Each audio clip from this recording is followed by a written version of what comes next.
Madame la chef du deuxième groupe d'opposition, je reconnais maintenant Monsieur le député d'Arthabasca. La parole est à vous. Merci, Madame la Présidente. Je dois choisir dans cet immense projet de loi qui nous est imposé aujourd'hui une section à discuter.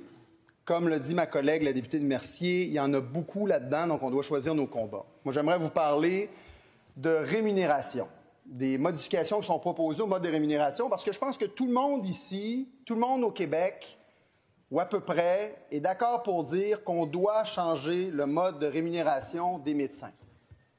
On est tous à peu près d'accord là-dessus. Là, je vois que dans le projet de loi qui est devant nous, on mise pour les médecins omnipraticiens un mode de rémunération par capitation, donc selon la prise en charge des patients.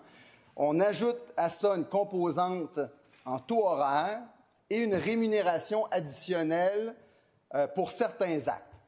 Essentiellement, c'est ce que le Parti québécois a proposé ces dernières années. C'est ce qu'on veut, un changement du mode de rémunération des médecins qui considère la prise en charge. Pour les médecins spécialistes, on est même prêt à aller plus loin. On veut inclure un élément de salariat aussi, en s'inspirant des bonnes pratiques qu'on voit à l'échelle internationale. Mon chef en parlait un peu plus tôt. On veut s'inspirer de ce qui fonctionne bien ailleurs, en Suède notamment, au Canada et en Colombie-Britannique. C'est d'ailleurs une question qu'on se pose. Comment se fait-il que ce gouvernement ne s'inspire pas de ce qui se fait bien? Quand j'étais journaliste à Radio-Canada, j'avais fait un reportage, je me souviens, en Ontario, pour faire une comparaison entre le système ontarien puis le système québécois. Puis on comparait en particulier le travail des médecins.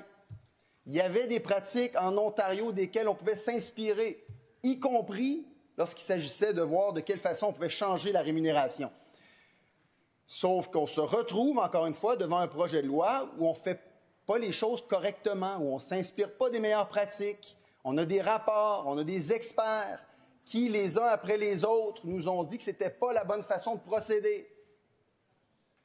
Donc, on a vraiment l'impression dans ce projet de loi que ce qu'on est encore en train de faire à la Coalition Avenir Québec et dans ce gouvernement, c'est de placer en porte-à-faux les médecins et la population, les médecins et les autres corps de métier dans le réseau de la santé. Parce qu'une autre question qu'on pourrait poser à ce gouvernement, c'est est-ce qu'ils sont conscients qu'il n'y a pas seulement les médecins dans le réseau, il y a d'autres corps professionnels et que là, on est en train de faire porter le fardeau de tout ce qui va mal dans ce réseau-là sur les épaules des seuls médecins, spécialistes ou omnipraticiens.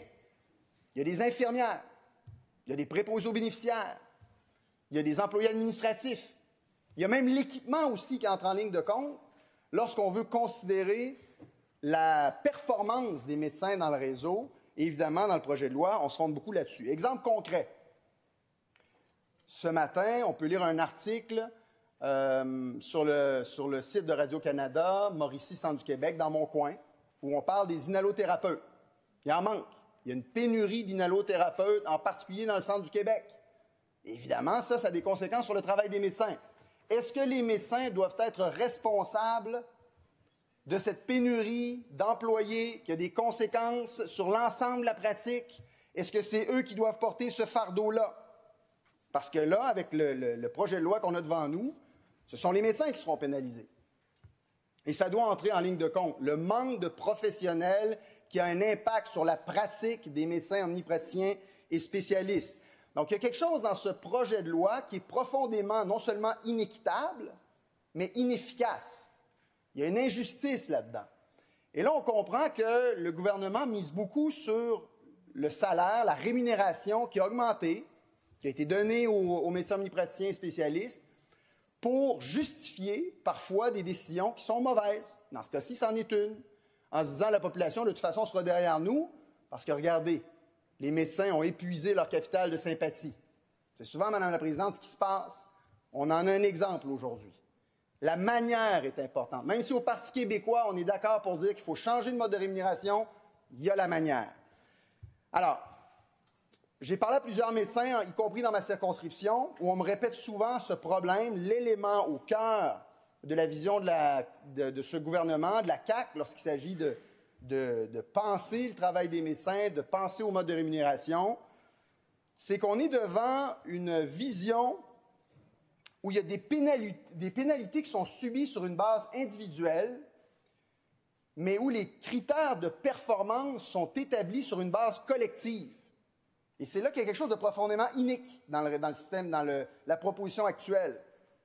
Essentiellement, les médecins payent sur une base individuelle pour des critères de performance qui sont appliqués sur une base collective. Je pense qu'il n'y a aucun corps de métier qui pourra accepter une chose pareille. Aucun corps professionnel dans le réseau de la santé. Donc, les médecins seront rémunérés en fonction du travail de leurs collègues, que ce soit dans les groupes de médecine familiale, que ce soit dans les différentes régions ou sur différents territoires. Et puis, comme l'ont dit d'autres collègues, tout ça, on le fait en plus dans l'optique d'augmenter le volume en négligeant la qualité. Parce qu'effectivement, je suis d'accord avec ma collègue, la députée de Mercier, pour dire qu'on n'est pas sur une ligne de montage. Les médecins parlent à des êtres humains, ils doivent pouvoir s'asseoir avec les patients et pouvoir les traiter en fonction de leurs besoins. Ça ne se fait pas en 5, 10, 15 minutes. Des fois, ça dépasse. On ne peut pas juger seulement les performances en fonction du volume.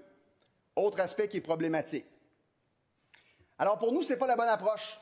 Encore une fois, même si on est d'accord pour dire qu'il faut qu'il y ait un changement dans le mode de rémunération, il faut que ce soit fait correctement, que ce soit fait équitablement. Puis le fait que les médecins ont eu des augmentations de rémunération ne justifie pas qu'on utilise une approche qui est inique, qui est inefficace, qui est inéquitable.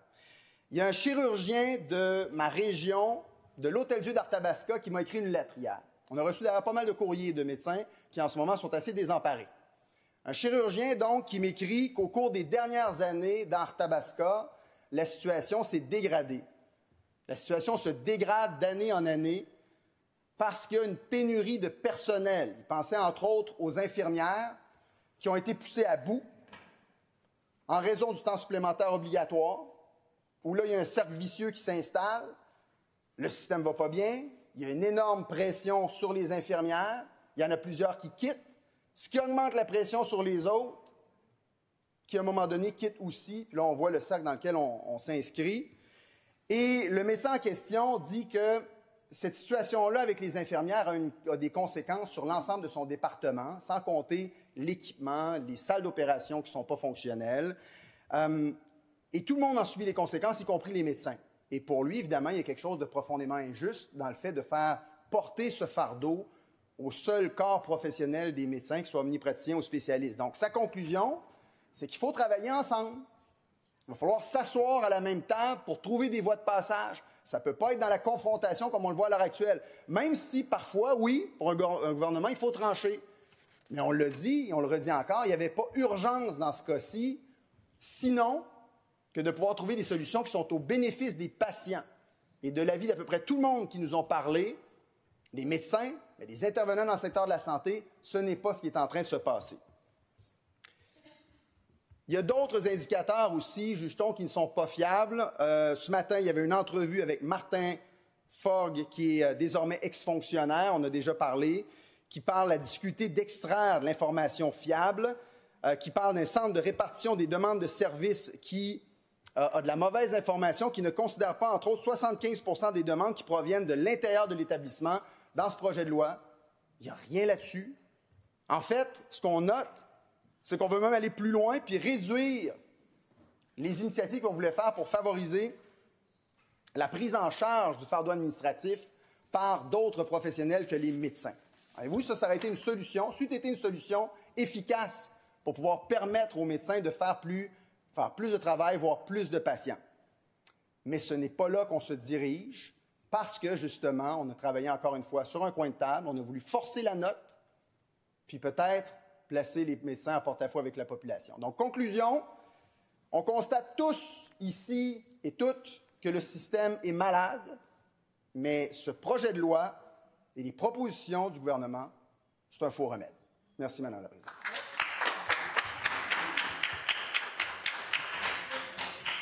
Merci.